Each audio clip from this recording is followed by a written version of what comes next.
ஊர்லயே மறக்கவே முடியாத ஒரு சம்பவம் உங்களுக்கு சொல்லி இருக்கிறேன். பேச்சிப்பாறை அப்படின்ற இடத்துல கன்னியாகுமரி மாவட்டத்தில் பேச்சிப்பாறை அப்படின்ற ஒரு இடம் இருக்கு. அதுல ஜெகநாதன் அப்படின்ற ஒரு பெரிய ரவுடி பல ஆண்டுகளுக்கு முன்பாக காட்டுக்குள்ள, அந்த பேச்சிப்பாறைக்குள்ள ஒரு பெரிய காடு இருக்கு, அந்த காட்டுல வாழ்ந்தவர் தான் அவரு.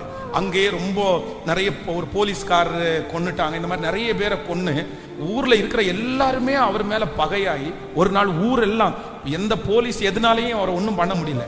அதனால ஊருக்காரங்க எல்லாம் சேர்ந்து அவரை இன்னைக்கு முடிச்சு கட்டுறோன்னு முடிவு பண்ணி எல்லாரும் காட்டுக்குள்ள போனாங்க. தன்னுடைய உயிர் தப்பி வைக்கிறதுக்காக அவர் கிராமத்துக்குள்ள ஓடி வந்தாரு. எல்லா வீடும் அந்த கிராமத்துல பின்னாடியே மக்கள் துரத்திட்டு வராங்க.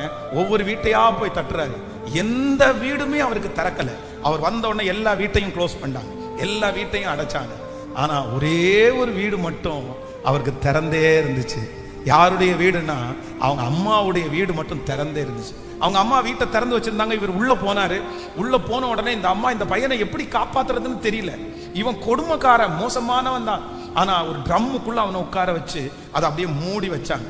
ஆனா அந்த ஊருக்காரங்க எல்லாம் எங்கம்மா இங்கதான் வந்தான், இதுக்குள்ளதான் வந்தான், உங்க வீடு மட்டும் தான் திறந்திருக்கணும் தேடி தேடி கடைசியில் அந்த ட்ரம்முக்குள்ள அவன் இருக்கிறத கண்டுபிடிச்சு வெளியில கூட்டிட்டு போய் நடு ரோட்ல வச்சு எல்லாரும் அடிச்சு அவனை கொண்டுட்டாங்க. அங்கே ஒரு பெரிய மர்டர், யாருமே இது பண்ணல, அந்த மாதிரி ஒரு சூழ்நிலை வந்துச்சு. ஆனா அவ்வளவு பேரும் அவன் துரோகி, அவன் மோசமானவன் அப்படின்னு அந்த வீடை அடைக்கும் போது ஒரே ஒரு தாயினுடைய வீடு மட்டும் என்ன இருந்துச்சுன்னா திறந்திருந்துச்சு. அப்போ நான் நம்புறேன், உலகத்துல இருக்கிற தாயே இப்படி அன்புள்ளவர்களா இருப்பாரானால் நம்முடைய தேவன் கர்த்தர் வாக்கு கொடுக்கிறார்.